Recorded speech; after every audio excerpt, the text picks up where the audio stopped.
2025 সালে ফুটবলার কেনাবেচার মার্কেটটা ছিল বেশ গরম। ফুটবলার ট্রান্সফারে ইতিহাসে সবচেয়ে বেশি টাকা ব্যয় হয়েছে গেল বছর।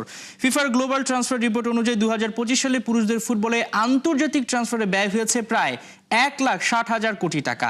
এর আগে আন্তর্জাতিক ট্রান্সফারের সর্বোচ্চ ব্যয়ের রেকর্ড ছিল 2023 সালে। সে বছর এই ব্যয়ের পরিমাণ ছিল প্রায় 1,18,170 কোটি টাকা, অর্থাৎ প্রায় 40,000 কোটি টাকা বেশি ব্যয় হয়েছে 2025 সালে।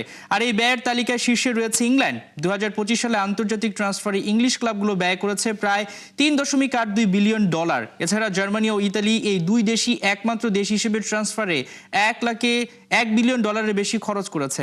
তবে ব্যয়ের পাশাপাশি ইংলিশ ক্লাবগুলো ট্রান্সফার ফি বাবদ আরও আয় করেছে বেশ মোটা অঙ্ক। আন্তর্জাতিক ট্রান্সফার থেকে ইংলিশ ক্লাবগুলোর মোট আয় প্রায় $1.77 বিলিয়ন।